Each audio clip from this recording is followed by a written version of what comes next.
സംസ്കൃതി Qatar സൗജന്യ medical camp സംഘടിപ്പിച്ചു. Indian ambassador Vipul ഉദ്ഘാടനം ചെയ്തു.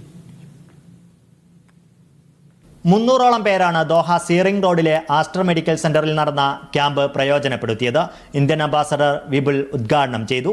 വയനാട്ടിലെ ദുരിതബാധിതർക്കൊപ്പമാണ് ഖത്തറിലെ ഇന്ത്യൻ സമൂഹമെന്നും സഹായമെത്തിക്കാൻ എല്ലാവരും കൈകോർക്കണമെന്നും അദ്ദേഹം ഓർമ്മിപ്പിച്ചു. ഉദ്ഘാടന സെഷനിൽ സംസ്കൃതി ന്യൂസലാത്ത പ്രസിഡന്റ് യൂസഫ് പോവിൽ അധ്യക്ഷത വഹിച്ചു. സംസ്കൃതി സെക്രട്ടറി ഷംസീർ അരീക്കുളം, പ്രസിഡന്റ് സാബിക് സഹീർ, കേരള പ്രവാസി ക്ഷേമ ബോർഡ് ഡയറക്ടർ EM സുധീർ എന്നിവർ ആശംസകൾ നേർന്നു. ക്യാമ്പിൽ പങ്കെടുത്ത 25 പേർക്ക് ABN ഗ്രൂപ്പ് നൽകിയ ഗ്ലൂക്കോമീറ്റർ വിതരണം ചെയ്തു. സംസ്കൃതി ന്യൂസലാത്ത യൂണിറ്റ് സെക്രട്ടറി ഉണ്ണി ഗുരുവായൂർ സ്വാഗതവും medical camp coordinator Sreejith Padmajan നന്ദിയും പറഞ്ഞു. Media 1 Doha.